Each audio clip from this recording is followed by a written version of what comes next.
So viewers at home will recognize what's about to come. But the title was too big to even fit in my stupid titler for this program. So, like, I don't know if you saw that, but like, Railways of the Lost Atlas is a mouthful, but it doesn't have an 18 in front of it, which Tony appreciates, and I love because it's a gorgeous game to begin with. The name is awesome and absolutely on point. I think we need to ask them about that. Absolutely. So for those of you, welcome back. If you're at home listening to this or on the road or whatever, then welcome. You may not know, however, that we actually have a few guests in studio, Tony. Isn't that pretty cool? We do, sir. Yes, it is. Yeah, so keeping with some old school traditions, we actually asked the guys who made said Railways of the Lost Atlas to join us, and we were very fortunate that they actually said yes. So let's introduce them now. You're the next... No, sorry, wrong show. So we have Jacob... Wait, is this the Game All Night show? You know... There's part of me that wants to go back in time, do it again. I'm telling you. Anyway, Jacob and Kevin, the designers and owners of Asterix Games, have made Railways of the Lost Atlas as their first, not only their first game published, but their first 18xx, their first board game. And if you listened last week, you heard it on Tony's honorable mention. You heard it on my made mention because it was in my top 10, made a wonderful game. So I am going to introduce them. So let's start with Jacob. Jacob, say hello to people. Tell people where you're at. Like, what kind of got you into the hobby? Let's get to know you a little bit. Yeah, thanks for having us. Yeah, I guess I am an Omni gamer more than I am an 18xx gamer, and that's Kevin and I, kind of where we come from. We met playing kind of competitive Magic many years ago, and I think when I met him, he was falling out of it, and then he started getting to board games, and he started showing me board games, and now we play board games. So yeah, that's really it for me. I love it. It's funny. I actually work for the company Reed Pop, and we actually produce the Magic Con conventions that we go to. We were in Chicago this year. We'll be in Las Vegas in the fall.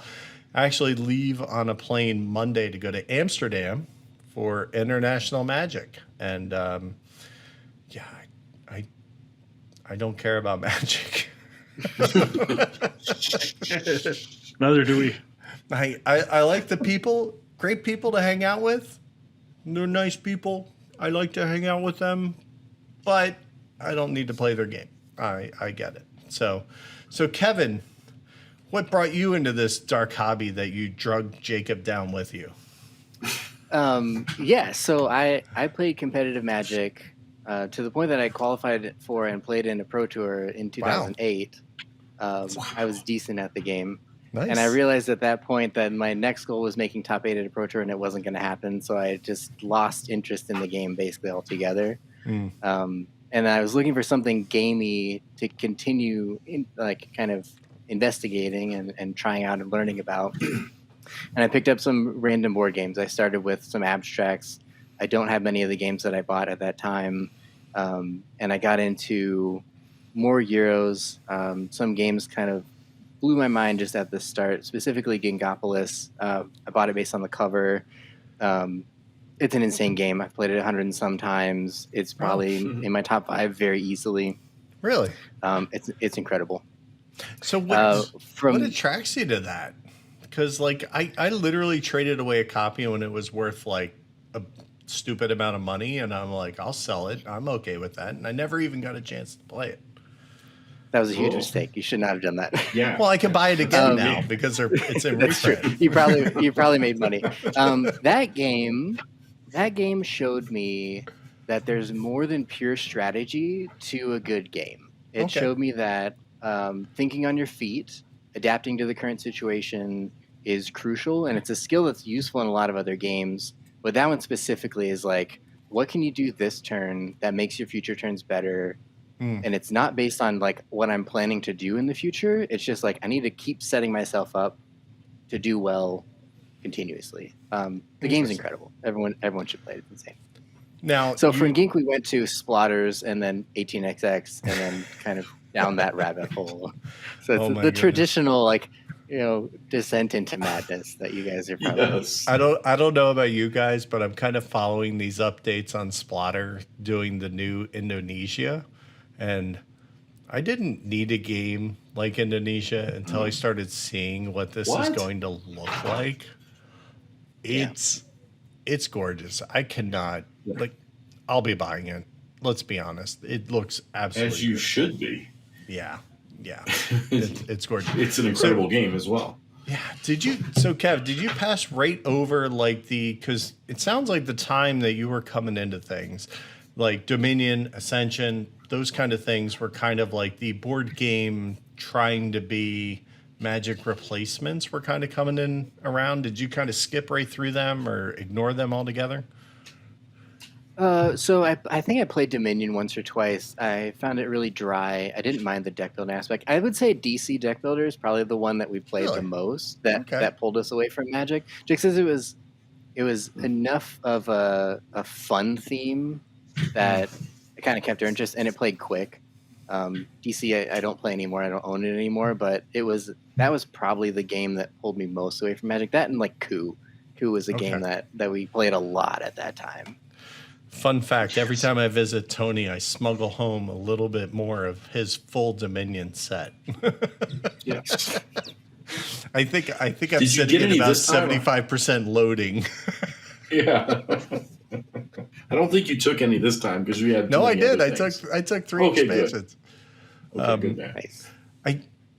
I like Dominion because it's all about the turn, right? Like when are you going to flip and start buying? And I still enjoy that part of my brain being scratched. So that's awesome. It's really really cool to hear where you guys come from. I want to thank you for being on the show. It's been a while since we've had some designers on the show, and I think it's going to be interesting because, guys, we have like 2 kind of new designers this time, as opposed to people who are veterans and have been doing this a while and things like that. And I think it's going to, provide some insights as we go through the episode here.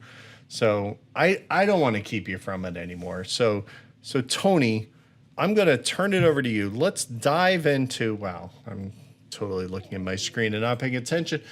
Let's dive into the initial auction. So gameplay. So we used to call this, how's it differ from 1830? Tony absolutely hates that for inside baseball. I do. Absolutely hates it. And it's not fair. And it's also not fair to the games that are coming up that might not be based like on 1830.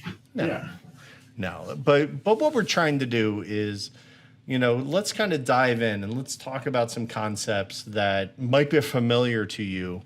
And things like that. And I think Tony's going to start off with actually doing the exact opposite of what I say and tell you about something that's not familiar to you all right out of the gate. It's kind of my MO, man. Kevin and Jacob, what do you guys want to say about just gameplay concepts, at the high level? I guess, to even just, this game started with us trying to think, could you make this on a modular map? And I think our first version was really an 1830 clone with honestly pretty close to our final, at least idea for tiles. Most of the ideas that made it into our map building were there in prototype 1.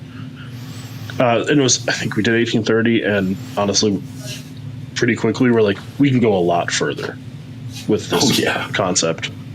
And that's really how we ended up here. Awesome. I think I speak for a lot of people who see 18xx maps and think that there's got to be a way to build this map as we go, and never really figured it out. And I think, the tri-tiles that you guys have used and figured out, and then also, making it a little bit more about the offboards, I think really kind of helps solve a lot of the potential problems and stuff I think that people came up with. You guys really developed a unique way of handling those maps, for sure. Awesome. What do you got next, Mr. Tony?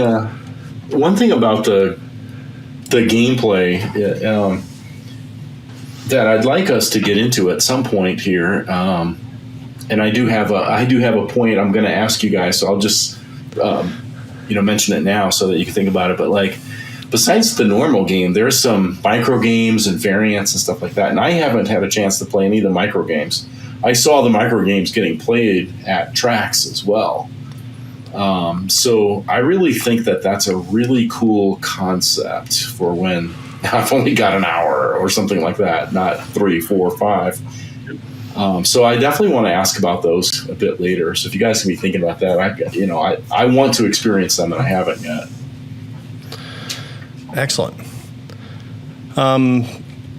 So you said that there's no private companies, but there are minor companies that are 5-share companies at the beginning of the game, right? So you guys actually came up with a system to do minors that merge into majors. And I love the way graphically how you guys pulled this off. And then I also love the auction for the games, how it's when is that called a Dutch auction, when they're kind of exposed but hidden? It's not a Dutch auction. I think Dutch is more like EU, where you propose one and everyone kind of bids around, and you drop the price when it passes around. You drop, and then someone's like, okay, and then it goes up from there. I'm really horrible with remembering that, but kind of reminds me of the Seven Wonders tool, where you have exposed things and you know what's coming, but you can't get to it until things are. I think you're meaning like the minors are available in tiers, and there's 2 available at any one time. Right. So the minors you may want might be buried, and you may have to pass and wait, bide your time, work on getting priority so that you can have first crack at a minor next round. Like it's just a nice system to kind of that streamlines it and adds a lot of variety, right? And I think that's really clever in an interesting way. So that the way that we came upon that was a combination of 3 things. So it was kind of the 18 Ireland stack of miners that are coming out. Okay. We decided that doesn't work for us because that first miner might not be great on the map that you built. And then how do you handle that? If everyone passes, then what do you do? Did you put it at the back? Whatever. We didn't want to kill miners in the first round of the game. So Jacob came up with the idea of what if it's a matrix and it's 3 versions, 3 sets of that 18 Ireland auction. And then kind of 22 had some influence there of also a set being available, and you kind of know what's coming after that. And then an influence that people might not recognize is the Terra Mystica expansion that lets you introduce the rule of auctioning factions. And the way it works is, of the ones available, you're bidding an amount of points, and then you have choice of the factions. You're not bidding on a specific one. You're just saying, I want first choice of this. So that's how we decided to kind of hide, or kind of make parsing the map even more apparent that it's a skill that you need to have, because somebody might be bidding on something that you haven't figured out the value of quite yet. And so then when somebody bids you up and you're like, oh, that's too high for the one I'm looking at, and they grab the bridging company and you're like, did I miss a crucial bridge on this map or something? And so it's one of those things that you can a little bit hide your intentions of I think this company's very good and I think people aren't seeing it. And you can also hope that other people aren't seeing it and let them take a company for less than you want to pay for that. And you're like, I don't think you see it. I think you're taking the one that's obviously quite good, but maybe not quite as good as the one I'm seeing. Yeah, it's I really enjoy it. And then I also just graphically, I love how you guys, the charters are essentially roughly tarot-sized cards. They're vertical. I'm always a fan of vertical. But then it just kind of, just enough information, tells you what it does. Put your money here, put your trains there, you're good. It's very straightforward. They all have a special power. And I kind of like that they're I don't want to say they're broken special powers, but they all feel a little OP, right? Like they're all situationally very good if you're in the situation. And I they're really supposed to give you they should give you a direction. Like when you launch a miner, you should say like, how am I using this to its best ability, right? That's kind of what we want is to shift people's gameplay to focusing on how do I use this as best I can, in addition to making a lot of money, like managing my treasury and everything. But like, what am I doing specifically with this ability? Love that. Love that. Yeah, one of my favorite things as this game is kind of get into people's hands and people have gotten plays is seeing reactions from other people. Like one example I can think of, I think this is a public comment on the BGG, where at least some people they're suggesting that the port is too good, and respectfully, we disagree. It's mid. So it's very mid tier. We find it a mid tier company, and it's just so cool to see. Like, you know, we have our tier list, and I think that's just a thing in 18xx that maybe is not even touched on that much. Is metagaming is a huge portion to some of these games, especially if you have a group, that's your group you play with. Yeah. Things change over time, and they might not match what, you know, a different group in a different state thinks of that game. They might just be totally different games to the two groups. I love that. Yeah. That's something that's cool and frustrating about our convention tracks, right? Like people come from all over the place, and then a lot of times they play with the people they came with. No, guys, split up, right? Go play with new people so you break that thing that you're talking about, Jacob. You know? Right. But I think this game goes a long way to breaking that for you, right? And I think that that's what the variability it's set up, the variability in how the miners come out, how you choose to pair them up and use them throughout the game, which ones get left out, how the board gets made. You know, I think you can really kill a lot of groupthink by stirring the pot that much at the beginning of the game. You know, when we have a game, I think that groups can kind of get very samey. They're like, oh, this is always powerful. You know, the French investor in 1880 always sucks, and it's just like, it's horrible. It's, you know, it's this, it's that, it's the other thing. But I think that the way you guys have set this up, you really will help those people who play with the same four people all the time, because they're going to be able to have fresh experiences constantly. All right. And you talked about microgames. I have got to play the microgame. And we had 1 hour left at the end of the night, and we played the short scenario and loved it. I like the way it just rocks through. It's, you know, having those multiple ways to play, I think is very cool. Awesome. Tony, why don't we jump on to said yellow phase, right? So yellow phase, this is where we're going to talk about the map and the stock market. So the maze phase. I want to start with the stock market. Let's start with the stock market. All right, we're already done. I mean, it's not, you know, it's an operational game, right? It's not a fintech game, right? So, but I do want to say, right, that stock markets are about money. And so let's talk about the money for a second, because even though, guys, I'll never use them, I so appreciate the money cards, you know, because paper money just sucks, right? And if you're ever caught in a pinch, you can use the money cards. But like every time I open an 18xx game or any game for that matter, it's got paper money. I have this big like wicker bin downstairs. I just throw all the paper money in there. Your money cards are so gorgeous and such a nice thickness and everything. I can't bear to do that. So they stay in the box, and I know that I'm going to use them one day instead of poker chips. But you know, yeah, I just think that's. I thought that was a really good touch to the production of the game. Yeah, and I think it makes it a viable travel game as far as like taking it to your weekly game night and things like that, because, you know, yes, paper money is the lowest of the low. And it's like, this is such a step better that, you know, if you don't have chips or you don't have a great set of chips or somebody's using your chips, all these things happen, or the chips you're getting left with are absolute garbage, which happens. they're a great alternative. I definitely want to applaud. It's the first 18XS that I've come across that uses the Euro size cards for money. So cheers to that. That was something that we decided on as soon as we realized this was going to be a game where we were kind of trying to bring more people into the fold and introduce these concepts to people that were in a kind of a broader gaming community. Was we can't have paper money be the money that's in the box. We weren't okay with paper money either. Yeah, and we weren't okay with. We wanted to make the game high quality components overall, and that meant we couldn't do paper money. And so Jacob and I, it was my choice because I bring the game.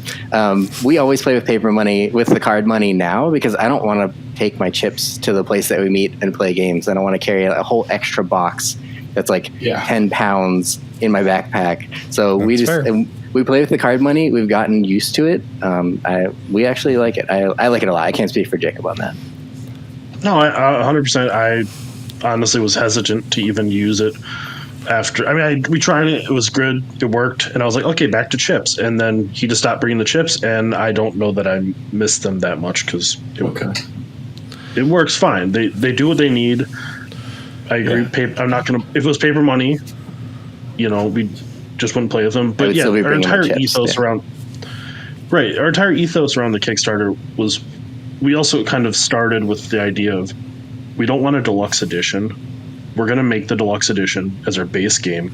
It's going to be great. There were a few minor tweaks. Like I think we increased the thickness of some of the cards, but we had some gold foiled box, which we liked. But for the most part, we started at a quality of game that we were happy with, and we weren't going to be happy lower. And that meant card money was a minimum. Awesome. If we could have done chips, we would have. But as we all know, it's not possible. It's not feasible. No.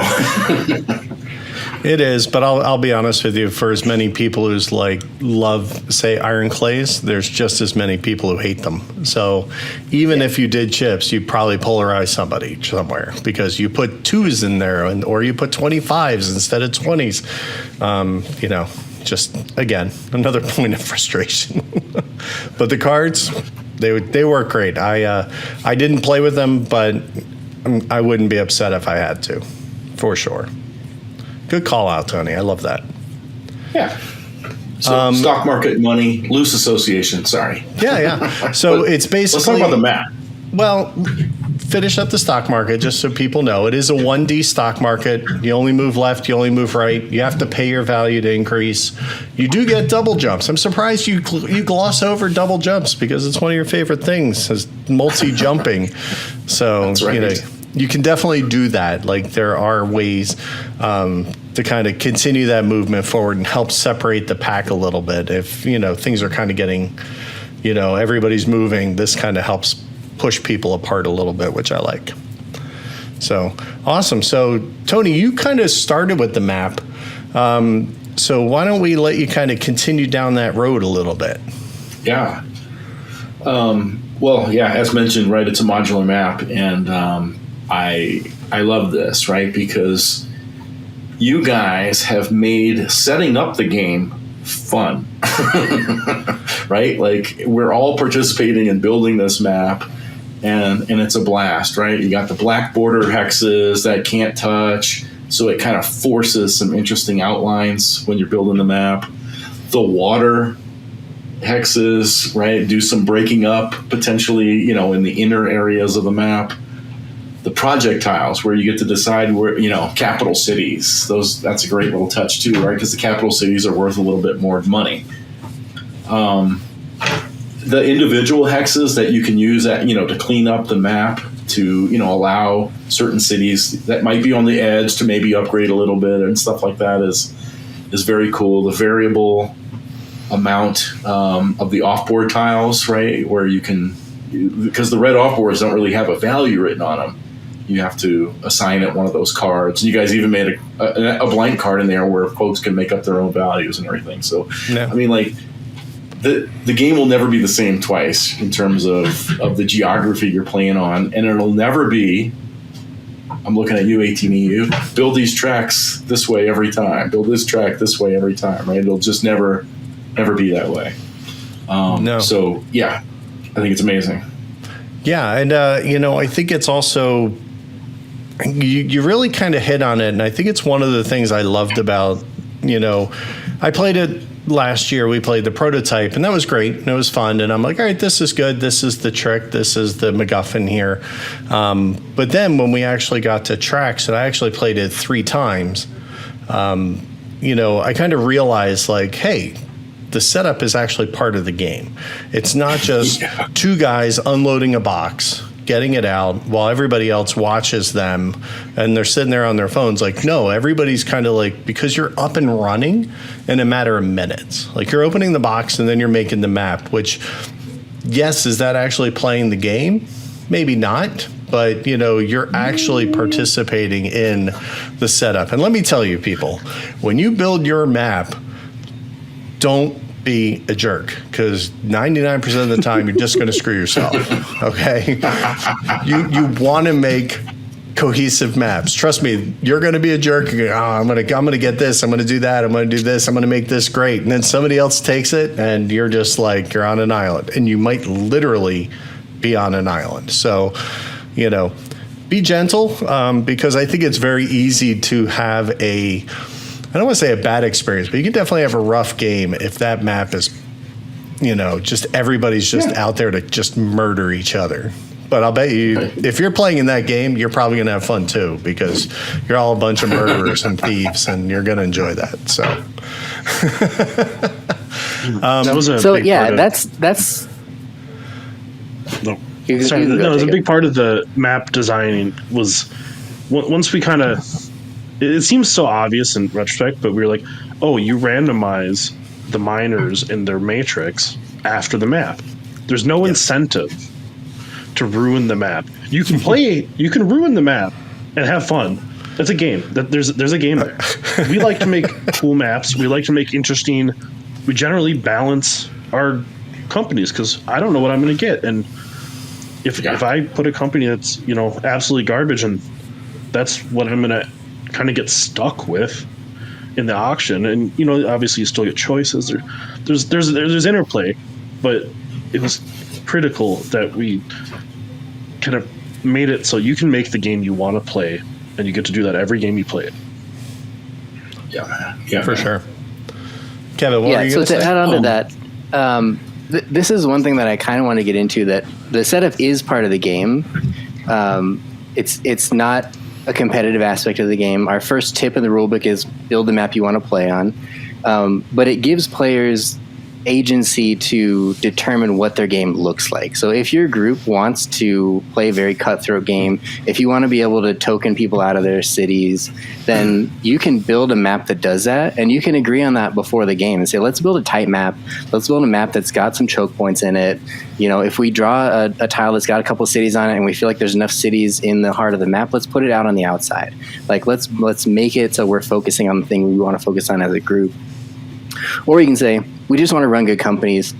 We want the person that optimizes the best to win the game. Let's build a map that gives every company equal opportunity to succeed, and then let's go from there and determine like those little mathy bits of like which company's $5 better in the auction, because that's the game that we want to play. So you can make the game you want to play if your group understands each other and understands your goals with the game. That's kind of like, that's the part of the game that it is what game do we actually want to play today. Love that. And it really comes through, for sure. Awesome. So, Tony, the next one's kind of a little piece of controversy. No. Purple tiles, right? Like, they're not 18xx canon, guys. What in the actual... No, I'm kidding. Actually, I don't mind them at all. And when we were playing with Chad, who is colorblind, he was like, this is amazing. I can finally tell the difference between green and brown. So not canon, but very good, actually, I think. So in this game, purple replaces russet / brown / whatever. Yes. So it's I love it. I think it's great. Like, part of me, when we were doing India, wanted to create colorblind version on the back of everything. But we kind of felt powers that be didn't love that idea too much. But I think that we should normalize this a lot more, because I'll be honest with you, there's a lot of people who are colorblind, and the core set that we started from is very interesting, like that it has stuck as long as it has. Now Chad has a pretty harsh case of it from talking to him. So, I'm sure there are other people who it doesn't affect quite as much as him. But, what kind of made you guys, really make that? And I also know that you kind of stuck to your guns a little bit here, because I'm sure some of the feedback you got was it's got to be brown. It's got to be brown. That's the way we're raised. Yeah, we did see some of that, and it's kind of twofold. One is Probably I stepped into this, and there was just no way I was going to make a game where brown was one of the core colors. I don't like it. I'm not going to do it. And have you looked at your cover? Have you? Have you looked at the cover, Jacob? We do have the kind of full leather cover. No. The other part was we were very aware of colorblind from the beginning. Especially, we have a lot of companies that there's a lot of colors. It's hard to get that many colors to be that distinct, which also is why the logos had to kind of tell the rest of that story. But we went to purple, and we knew that the purple worked. We didn't actually even really know that brown was an issue when we made that choice. Interesting. You were kind of more involved in that part of it. Yeah, I'm going to be honest. We tried some wild color choices and designs for the title. Very wild. My brother doesn't play 18xx games, so I explained the concepts. I showed him tiles that we were making, in terms of the track that needed to be on them, and he was like, "What about this? Because time's advancing. What if it gets really futuristic and gray?" And it was just such a departure from anything. I was like, I appreciate that you're going out on a limb here. Let's dial it back. Let's do something that is a little more palatable. So this, I will be honest, this is the conservative version of the design we wanted to make. So I love it. we love the purple. We're gonna keep making, if we do any more track tiles like that, it's gonna be that purple color. We think it's a better color choice. I think the 18xx has survived color blindness in a sense because there's more than one indicator of what the tile is. You've got exits and entrances, you got the complexity of the track, but giving people a little bit more ability to discern the differences can't be a bad thing. So I think we should make the games as accessible as we can. I love it. And here's another vote for that, because literally it's one change out of many, right? Obviously logos are always going to be a point. And to your point, Jacob, when you brought that up, when I did the logos for India, it was all about trying to make them pretty much just one color, and then the other color was the logo. We're just going to do one color logo variations here to try and keep it as clean and streamlined as possible for that exact reason, because there's so many colors going on. We have 18 companies in that game, so having different colors, logos were important, because you have 3 different shades of green in that. So yeah, you guys did good with those greens. Honestly, when I was stickering them, I was like, oh, this is very obviously which stickers I need to put on which tokens here. I think we can all thank Rails on Board for that, because they have done a great job giving us some tools to really standardize some colors. And I kind of worked off their palette and then just, tried to make good choices. And I appreciate hearing that, because green was the worst, trying to figure out which was which by far. But I love the purple. And the more I play with it, the more it just kind of, the first time you play with it, yes, it's different, it's jarring, but everything else is different too. The tile size is different, the thickness is different, the actual board is different. I like how you guys have the 2-sided tiles. You kind of have the pretty version, and you have the more, straightforward version on the tiles. I think you made some really good choices there. How big are they, Tony? Hold one up. 2 inches, baby. They don't fit in any of my tile trays, and I don't care. They're delightfully chunky. I like these. Why did you guys choose instead of 1 inch or 1.5 inches, the classic sizes, shall we say. Why did you guys go with 2 inches?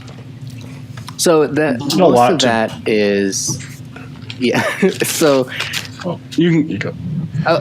A lot of it was a component issue. We were committed to silkscreen tokens, and we weren't confident that we could silkscreen 10 millimeter tokens on a smaller hex size. And we were also committed to the like very slight art in the background to differentiate the different track tiles. Every tile has unique art on it in the final version of the game, and making the city sizes bigger would take away our ability to do any kind of details in the background. So it was kind of a combination of all those things that we ended up saying, this is the size we ended up at that's like optimal for the things we want to do. Also, since it's not a fixed folded board, we had some room to make the map a little bit larger. And also, basically, every piece of the game is modular. So the map is slightly larger than you're used to, but you're going to move the stock track where it fits. You're going to move the earnings track where it fits. You're going to set up your player space kind of as you can. You have charters that are cards that kind of like squeeze into little zones that you need them. So like the game kind of like fits together with itself, even though the map is a little bit larger than you see. There's also less hexes than most games have. It's a big tile. It can be a big map, and there can be, majors and minors, but it doesn't feel like a table hog, at all. Just because, like you say, if you have a square table, you'll make it fit. If you have a big, long rectangle, you'll make that fit. But I also think that size tile does a great job of, again, kind of calling back to wanting to build a game that kind of bridges, the tabletop board gamer and the 18xx gamer, to kind of give both people, like you did it with the cards, you did it with how the companies work, and you're doing it again here with those tiles. Because, as somebody who played with, laminated tiles for years and years and a sucker, that gets tiring after a while. I know a lot of people love it, and that's fine, but I like chunkier tiles. It's just, I always have. So I certainly appreciate them, and they're like 2 mil. They're not insubstantial. I think they're 1.5. And those actually our map tiles are 3. Yeah. Okay. Yeah. That was one thing that Kevin actually didn't touch on too, is the size mattered for the actual dexterity of playing the game. Because you're placing the map with all these tiles, the smaller it is, the more likely you're to bump it and really shift it all around. It needs some heft in order to kind of hold its place. Fair. That's a great point.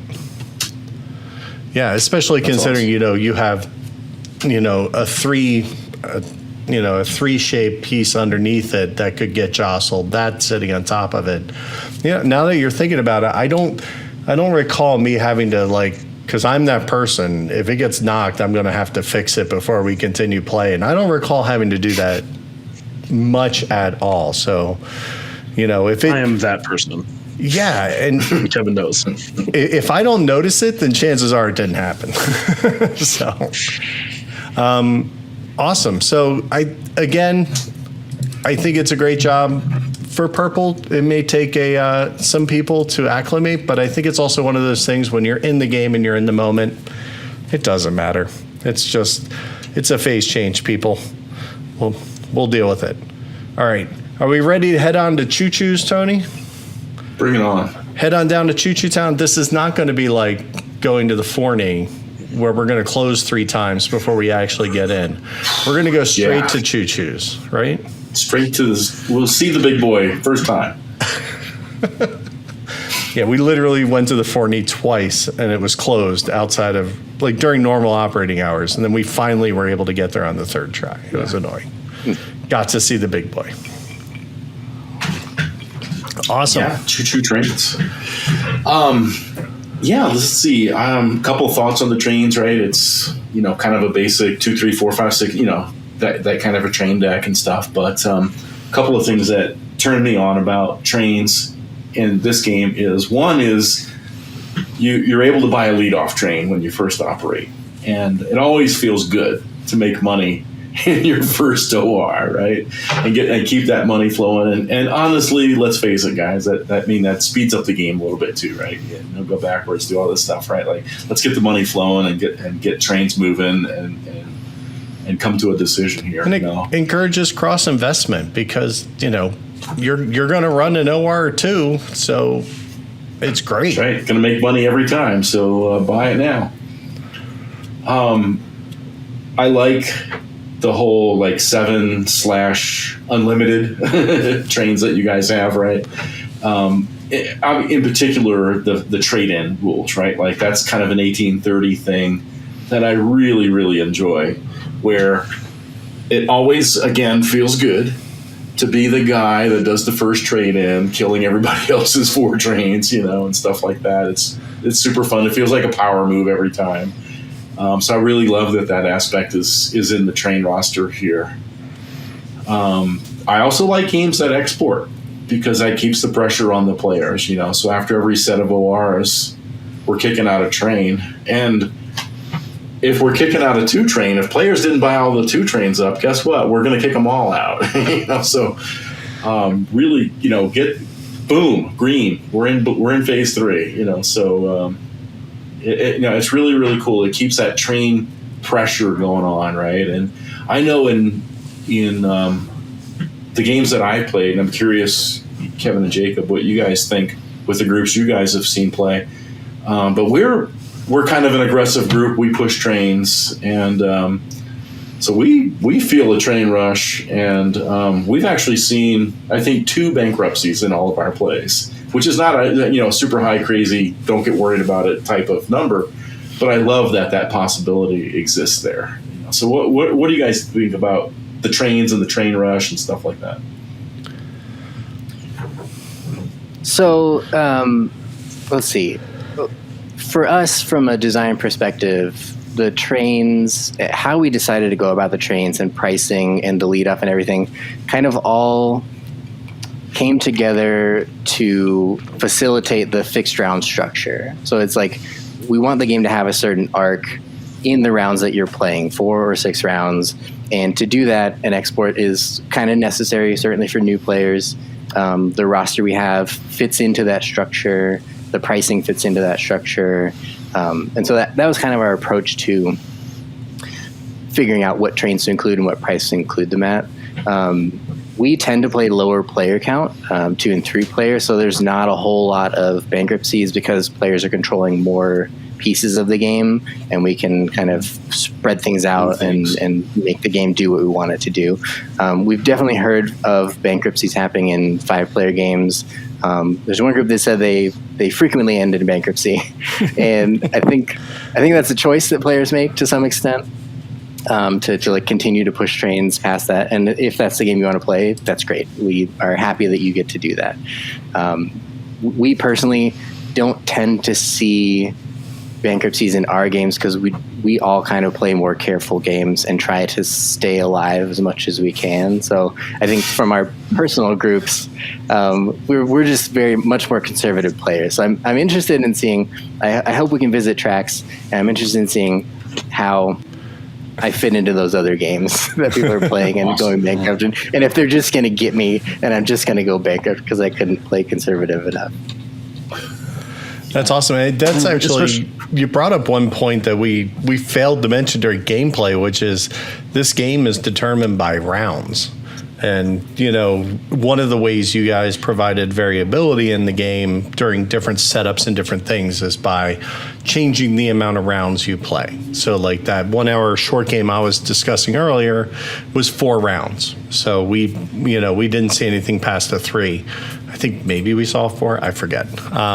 It's been a while, but it definitely has an effect on the game and the game length and the pressure that the game is putting on because you have a terminus, right? Sorry there, Jacob, I cut you off. No, I'm glad you made that point too, because we didn't really talk about the rounds. But what I was gonna say is especially like you said, we tend to play a lot of 2-3 player games. And sorry if you can hear my dog. It's all good. Dogs are the best people. He's still going.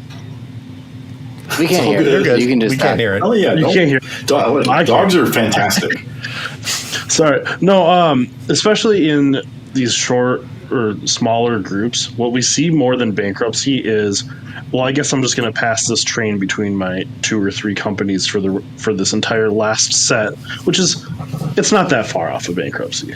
If you can push someone into that, maybe they don't leave the game, but they've left the game, and Yeah. it does work out that way, especially in the lower player counts. And the 5-player is a much tighter train game, and that was, I think, again, these were a bunch of, there's a lot of modes to this game, and I think they all play very differently, and I love that.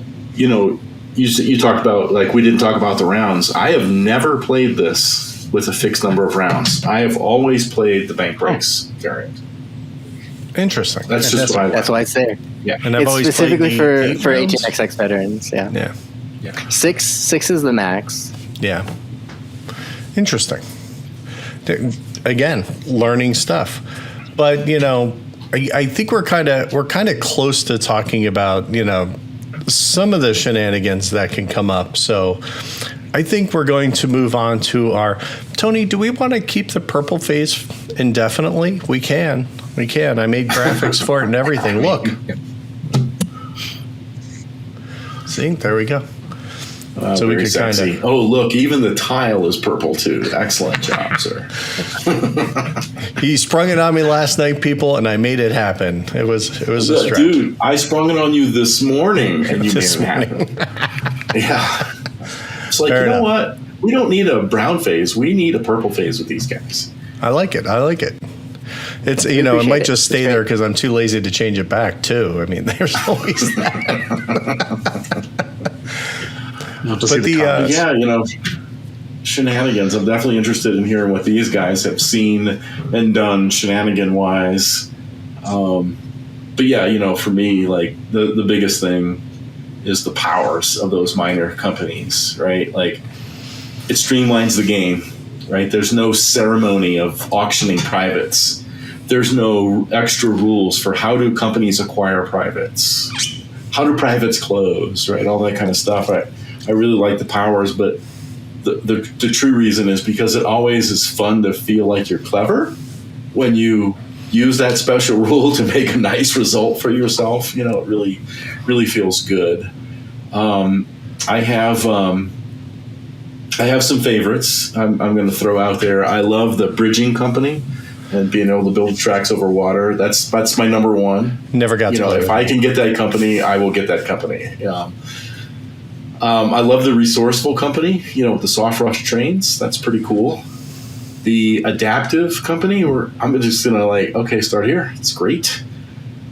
And one that I think is particularly handy at times is the spacious company with the +1 train limit. You know, it's always nice to be able to do that in the early game because maybe you can make some other things happen with the train deck. Who knows what? You know? So yeah, the minor powers are my favorite thing about that aspect of the game. So I have a couple questions here. I mean, obviously, this game is not set anywhere historical on Earth whatsoever. We're building the map as we go. It's always fictitious, and I love that because, you know, there are not many games that can, you know, do that and do that effectively. Like, even if we create a game and we use an area, somebody's always going to chime up and want to say, well, what's the historical reference for this? Why are you doing that? Like, you know, there are those train gamers in our groups, and we all know them. But you guys circumvented that entirely by kind of creating a whole fictitious land, which I absolutely love, and I would encourage more people to do. Tony does not want to mine the asteroids, so maybe if somebody could make another 2138 that he might actually like, that would be great. But one of the things I think is kind of really cool, and obvious at the end of the day is how you guys name these companies. Like, you resisted the urge to call it, something like, say, Out of the Expanse, or call it like, some different kind of mining company. You literally just said, this is what it does. This is the name. Like, what was the decision there? Did you go back and forth at all? Like, I know behind the curtain there must have been like, let's use fun names. No, let's just do this. Ultimately, I passed off the information to my brother for graphic design, and I said, these are essentially placeholder names. We can talk about maybe better options to come up with, but it came down to, with our merging mechanism, nothing made sense as much as just keeping it very simple. And so you can build the overnight bridging conglomerate, and that like makes sense as a sentence, and you can read it and you can be like, I'm the OBC, overnight bridging conglomerate, and it works. So it was just kind of like there's no reason to do anything different, because these are functional. If you just know the name, you have an idea of what it does, right? Exactly. So it's flavorful in the sense that it's a descriptor. And we toyed with the idea of like having a separate backer level that was like, you can have your proper name at the top of a company. So it'd be like Whitpan's Overnight Company and like Fryer Bridging. So it'd be like Whitpan and Fryer Overnight Bridging Conglomerate. And like, you could do that. It was just more complicated, and it made it like, if we're distributing worldwide, it makes sense to keep things very simple so that everyone kind of understands the three or four words, or 5, I guess, maximum. The next time I come out to Tony's, I'm Sharpieing all of his companies. And I'm going to name them after all the people who own Drax. I think it's great. I absolutely love that. It's like, I didn't want it. Now I do. Yeah. No, I love it. It's such again, I think it kind of speaks to the, I don't want to say the simpleness, but the cleanness, I guess. Yeah, let's go with cleanness. The cleanness of kind of the design and the vision for the game. And I think it goes through all the way down to something that small. And, props again for how you guys do the mergers, because to me, it's one of the single best mergers done in an 18xx game, and I absolutely love it. All you do is you take your Whitpan Resourceful Company and your your Fryer Spacious Company, you put them together, and then there's another card that lays over top of them that turns it into the major, right? And I absolutely, I know, now I have to do it, right? Like, it's a thing. It's great tactile design, man. It is, and it's so intuitive, simple, and again, I think it's coming from that thing where you're taking that board game knowledge of things that you've seen work in the past and how things work together, and you're bringing in new ideas that are fresh and much needed, right? Like, it's so simple. The coolest part of like that graphic design, right, it ties into what all three of you guys are saying, is when you put those two like this and lay the public company over it, you leave the minor powers showing, because that public company gets those powers. It's fantastic.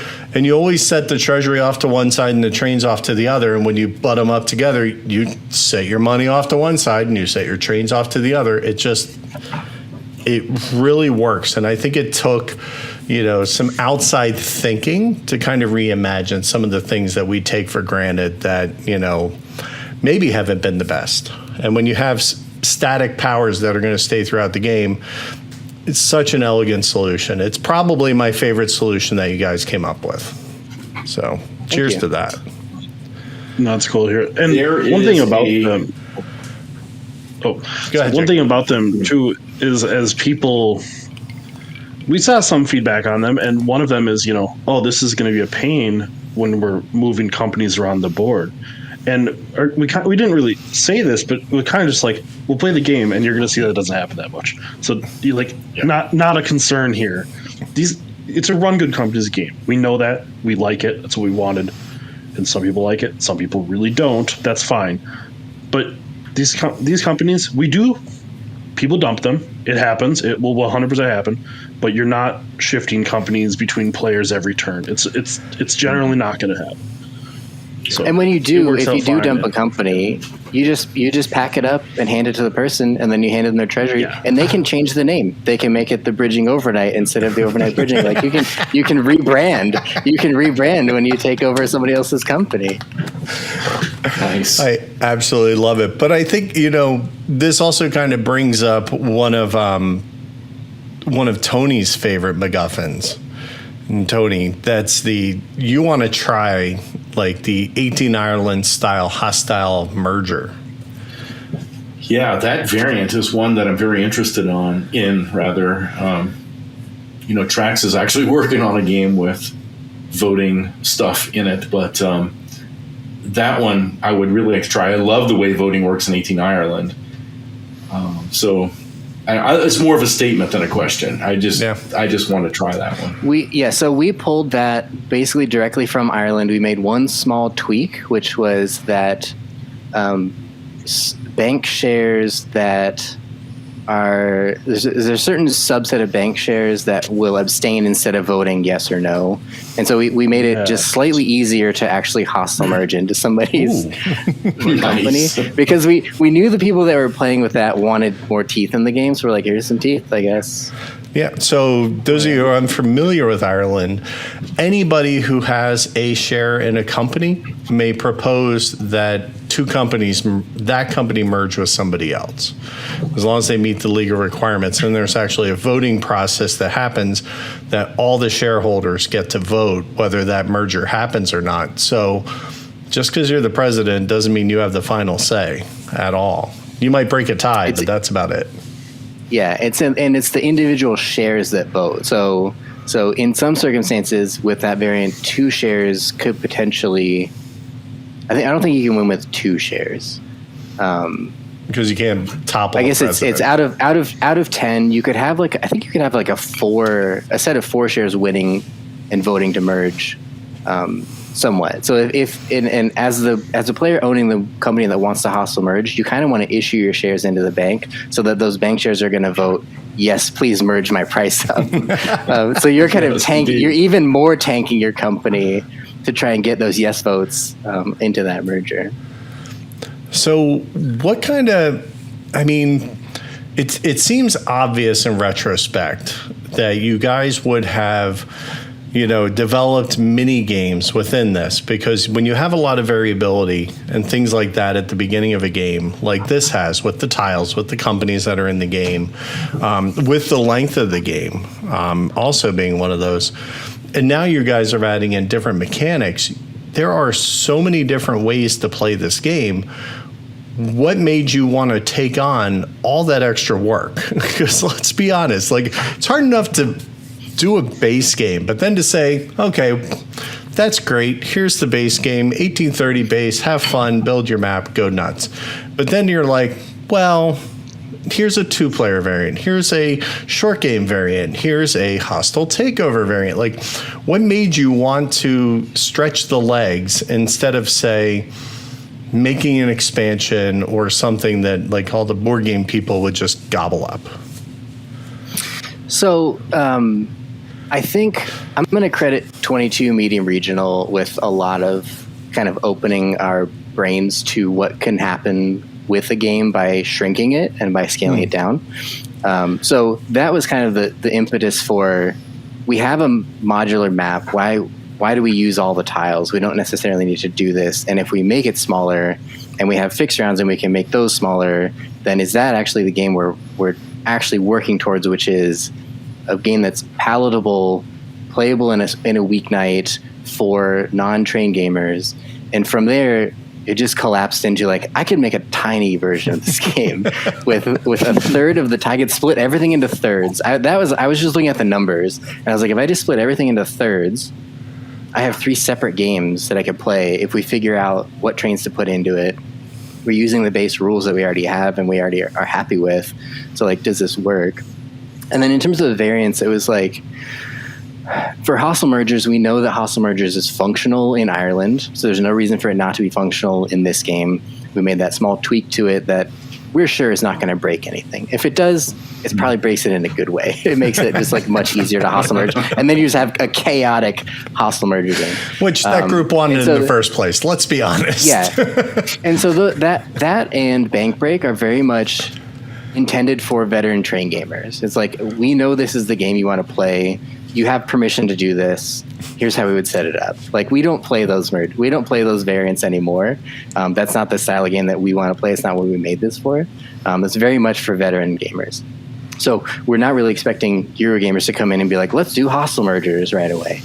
And the other ones are just like ideas that we had that were like, let's give this a shot. And they're probably not going to get played all that much. I think Headquarters is not going to get played all. Headquarters is a weird little variant that I said each company gets to use like they get to make a city their main city, and they get money every round and a one-time ability. It was just some things I had. It's like a little more Euro version. It makes the game easier. It takes some teeth out of the game. But there's certain people that are going to say like, oh, this is too fast, it's too mean. And I'm going to suggest like, hey, you guys should check out the Headquarters variant, try it. It just adds a little bit of extra ability to your companies. It gives you a little bit of trickling down income, and it makes the game like a little smoother at the end if you're having trouble with the train rush, or if you're having trouble, earning enough money or whatever. It's like a little mini training wheels kind of on the game that makes it a little smoother. So it kind of leads me to, I was going to save this for Feels, but I think now's a great time to talk about it. So now that it's kind of done, packaged, I mean, trust me, people, shipping and getting logistics out and then dealing with everything that they're about to have to deal with is no small task, okay? But the game itself is designed and done. Do you see this as more of a system and maybe something you can add to in the future? Or is it kind of like, oh, we're done with that project, we did everything we want to do, and we're going to move on? Do you kind of feel that because I see a lot of potential. I see people doing variants and posting them on BGG. Like, I totally see that happening. Is that like, where do you see the future of this going?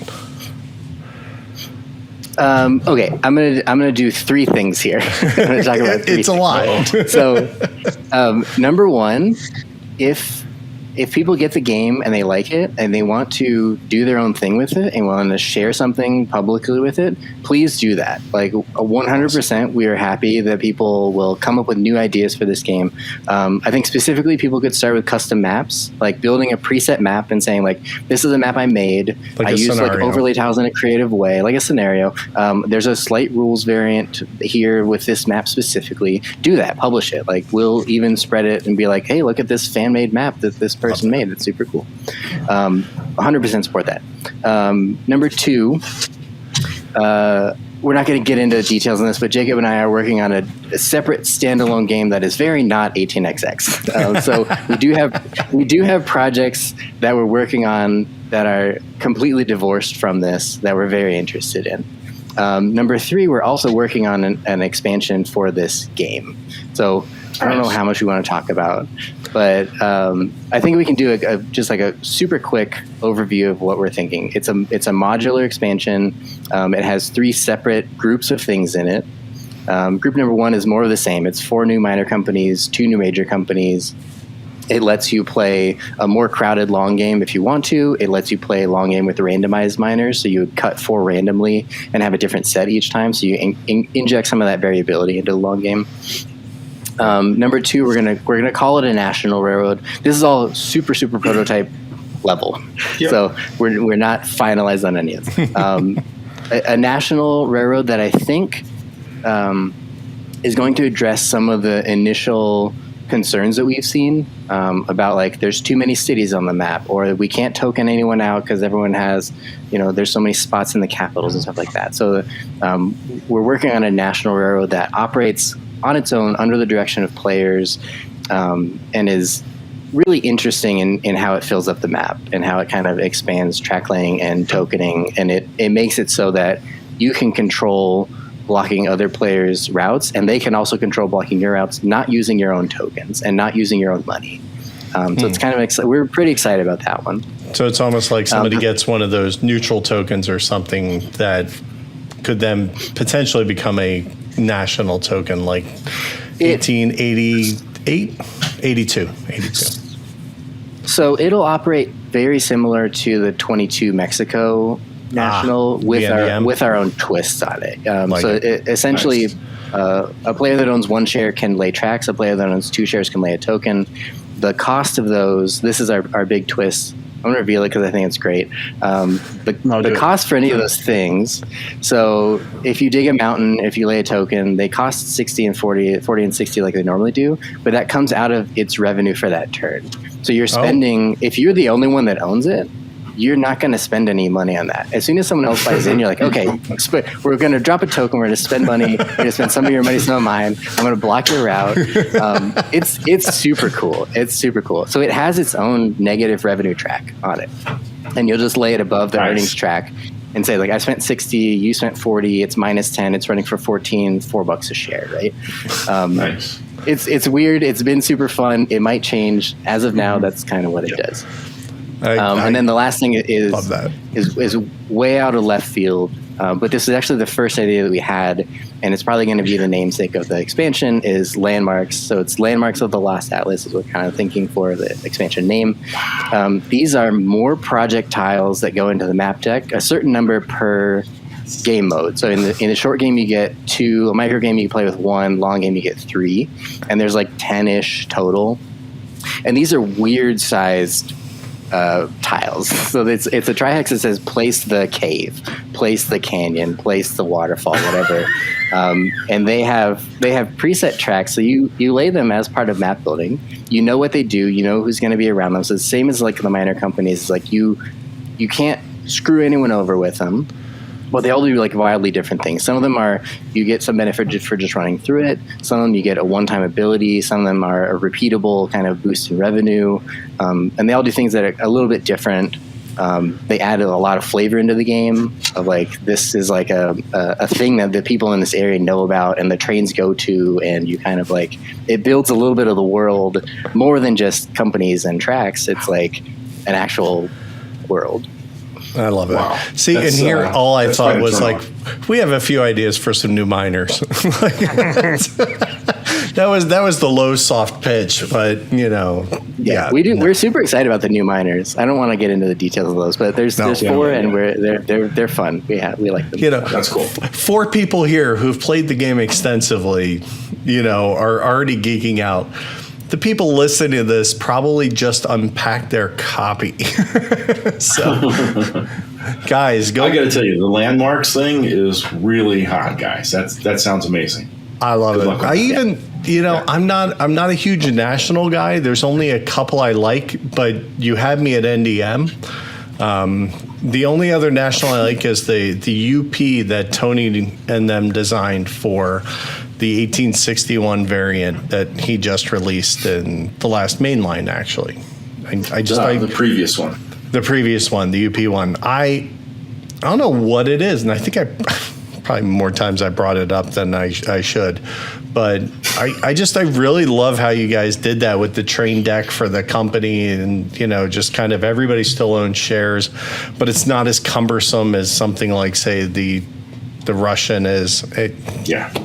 So I'm all for nationals when they make it interesting. And what you just said tweaked every bell for sure. So I love that. Love that. Well, I think, by me saying love it, I think we're moving into the gray phase. That didn't change, people. It's still gray. So still gray. Still gray.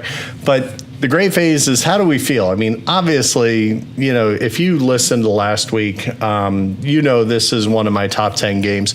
Do I have no, I don't have it readily available, what my top 10 was. I think it might have even been in the 5. It was definitely up there. I really enjoy it. I think it's a great game. Tony, you have a lot of feels. Why don't you burst the dam, cry some tears, and okay. Let's get on the couch and get it out. My first feel is that on this graphic, there is a brown, not a purple tile. Saw that too. You literally told me this morning, man. I'm just busting on you. That is for us right now, but in post, I'll fix it. I'll fix it for you. If you want to use purple forever, you have to. I'll fix it. Fully in post. Adopt purple. So. Just no please. Yeah, for feels. In our top 10 list, I think this was 11 for me. So just outside. Yeah, it was honorable mention for you for sure. Yeah, it's it's a great game. But first of all, Jacob and Kevin, this is one hell of a great effort all around. All parties, right? First of all, the production is fantastic. You guys really hit it out of the park, man. Great graphics. The cover is wonderful. I particularly love the lack of the letters or the numbers 1 and 8. There's no 18 in this. I think that's amazing. The rule book is great as well. We've talked about how the charters are. You guys talked about the silk screening. Or the screen printing on the tokens. Just fantastic production. But mainly, you guys have made a fantastic game inside of that production. And actually, I think because of the production, because of the modular map, and because of the fun of the game, you guys have more than made a fantastic game. You made a fantastic experience, right? And that's really, really important. From setup through the auctions to the mergers to the end.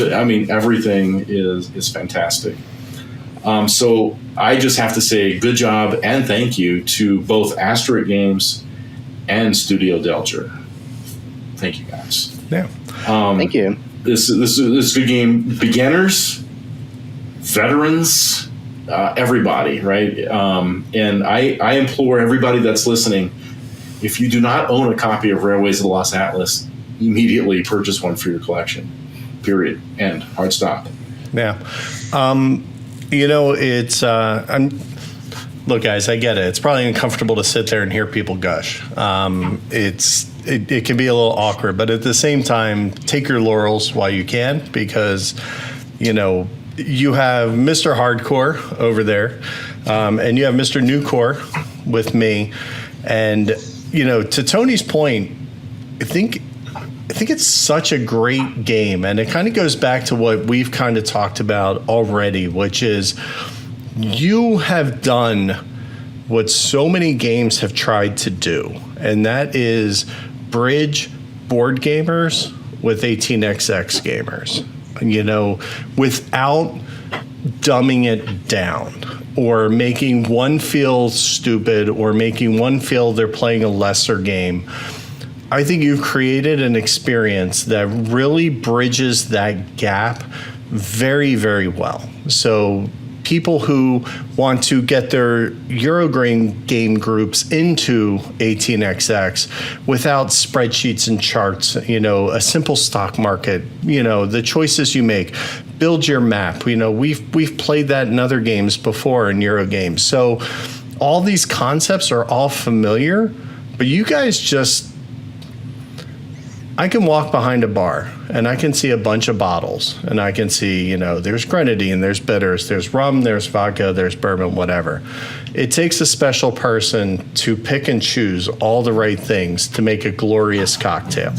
Sometimes that cocktail's 17 ingredients, sometimes it's 3. You guys were able to pick and choose from that bar that is Eurogaming and 18xx and make something that really is cohesive. And I'll be honest, my first game, I didn't see it. But after my second, my third, my fourth, I'm jonesing again to play it because it gives me, I love that variable start. I love that my things are not scripted. And you guys did such a good job of bringing that to life that... congrats. I am more than happy to have paid for a copy, and I can't wait. And I will be first in line to buy the trays that somebody will make, and I'll buy the expansions that you guys make, and I will enjoy every minute of it because, hats off, well done, good job. So, How do you guys feel on the end of this? No, that's really, it's cool to hear that, and you're right, it is awkward to hear. We're not used to that, especially I get it's it. our first game. We've been thinking about games for a long time, but this is the first time we finished one, and this is obviously we created a publishing house so that we can make this, and so then, as kind of Kevin alluded to, so we can keep making other games, some like this and some very much not like this, because we're trying to make good games, and we're going to make what we feel like making, and this was what we wanted to make. We worked on this for a long time, and it's really cool to see it out there and see people enjoy it. Yeah. I think it really shows in a lot of the details that we've already talked about, just the depth of thought that went into the design, the graphic design, the multiple modes of play and everything. You guys have lived with this for a very long time, and it really shows, for sure. Thank you. Awesome. So what do you think, Kevin? You're sitting here at the home stretch. You're literally, there are cargo containers at the dock. Pallet trucks are driving these things off shortly. How does it feel to be like on the cusp of these games getting into people's hands? So I will say I've been obsessively following Japanese backers on Twitter. They're amazing. They're a really fantastic community. And I just want to share one anecdote, which is Father's Day was this past Sunday. A backer that I follow posted a picture of these handwritten coupons. I couldn't read what they said, but in their description, I figured out that they were coupons that their kid had made them that said, "I'll play a game with you." There's like 6 of them. There was 2 that said, "You can teach me a new game." And then they took a picture of "You can teach me a new game" on top of our game. And with like a laughing, they said like, "Ha ha ha ha, I'm going to teach my kid this game." They taught their, I think, 12-year-old daughter to play our game. They played a short game. They took a picture of the end game state. They played slow. They only bought into like the green trains, and they just kind of had fun running companies. And he said, "My kid said, it's fun. Let's do it again." Wow. And Nice. I'm not a dad. I felt like a dad on that day because it was amazing. It was an amazing like little set of photos that this guy put together. Huge fan. So the more of that kind of thing we see, I'm excited to see people engage with the game. I'm excited to see people get excited about making it their own and sharing what they did with it, specifically custom maps. If you guys just build a map that you think is cool, please take a picture and share it, because we will also think it's cool. So if it's just a random map that you thought was neat, share it with us. We really want to see that kind of thing. Awesome. I love it. And, just that you guys this is a first effort. And I mean, using a graphic designer who is unfamiliar with the biases that come with it it's just amazing. And I think that the result is fabulous. And I'm kind of jealous, but there's that. All right. So let's get on. Tony, if you were to do a priority deal marker, for this game, like let's say your stretch goal number 82, and you could produce a special marker for them, what would it be? What will you? Yeah, well, what Kevin will and you Jacob if you probably haven't? These guys probably don't realize that I'm a kind of a nutbag when it comes to priority deal markers, and the game comes with a nice wooden compass, but. I saw on Amazon a cool like compass and sundial that comes in a leather case that kind of gives the same vibe as the cover of the game and everything. And I was like thinking that would be pretty bitchin', actually. Do you have the link? Did you have a picture? I do. I will. I'll put them up in post. Put it up at the end. Look, there's only so much I could do on short notice, but yeah. Absolutely. No, I think it's very cool. I think I love that. And again, it's a great first player marker. It's nice. It's chunky. It's obvious. And yeah. I just like that you just like special little things because, you're special. I'm a nerd. You're a nerd. Nerds are good. Awesome. Well, cool. I want to thank you both for making it on the show today and talking and, my God, sharing so much. It's interesting. We've talked to several designers, and we've talked to, shall we say, well-seasoned designers. There's a lot of salt and pepper, maybe up here specifically, but there's, it's really interesting discussing it with you guys because it is so fresh and it is so new, and how you approached it is, if I'm being honest, it's the future of our games, 18xx specifically. We need to adapt. We need to change. We're getting better. Components are improving every day, but improving the rule books, improving how everything flows. Not just because we've always done it that way, right? Just trying to think outside the box. I'm going to start the campaign Normalize Purple. Nice. I think that's I think it's important, and hence why it's the color of my background today. So specifically, we honor purple with our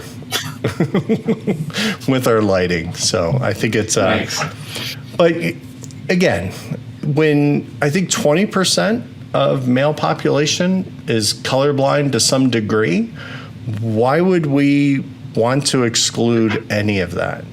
I think that accessibility is not about, including minorities. It's about increasing availability to other people. And if you create less barriers, you sell more. And when you sell more, everybody's happy. So let's be honest. So I think that's an important takeaway today. So thank you both for being on. So let's kind of just go around real quick. If anybody wants to get a hold of you guys, if somebody's listening to this and we're giving them the FOMO bug, something fierce, and they want to go order a copy and it's August and it's already out, what options might exist for them? So we have one main option. We're selling games through our website, *games.com. It is split it by region. So whatever region you're in, it'll have specific shipping for that, and it ships from a different hub. It's while supplies last. We ordered about 500, 600 extra games, so we do have stock if people want it. That's the main way to get it. I would say first check with your local retailer, local brick and mortar game store. We did have retail backers in the campaign, not a ton, but it might be at your local store, and we would prefer that you buy it from them first because we want to support local game stores. Sure. If your local stores don't have it, come to our website and we'll get it shipped to you. Awesome. I also have their handles. Kevin's available on BGG, rather responsive. He's always watching the forums. So please, give feedback, give thoughts, all those fun things to the pages, contribute to the community. I think that there's, hey, we tried this map and this happened, take a picture, send the scenario, document what the minor tree was that round so that, other people can play it and duplicate it, see what happens. And, hopefully, you guys in short order have another Kickstarter and there's high enough demand that you get a reprint. So we'll pull out all our stops to make that happen for you. But nice. Thank you. No worries. And that's the goal is, expansion plus reprint is the next Kickstarter. Hopefully we'll see where we go. Obviously that depends on reaction. If we build up some demand, we'll do our best. Yeah. And if you've ever wanted to get your regular board game group to play an 18xx, there is no better option, I think, available than this right now. I stand by that, and as a person who helped Tony make a game that I think used to kind of fill that same kind of Euro-y kind of role, there's just something about the speed, the map build, and everything else that kind of goes along with that I think is just like super awesome. And I think it fills that niche, and I think both people will be comfortable at the table. So Awesome. Tony, any parting shots? I mean, words? No, Jacob, Kevin, it's great to meet you guys tonight. Thanks so much for your time and for your game. Awesome. And with that, ladies and gentlemen, we're going to sign off, and we will talk to you next time. Thanks for listening to this week's episode. This Week and Each Week is brought to you by Game Toppers. Upgrade your gaming experience at GameToppersLLC.com. We'll see you next time.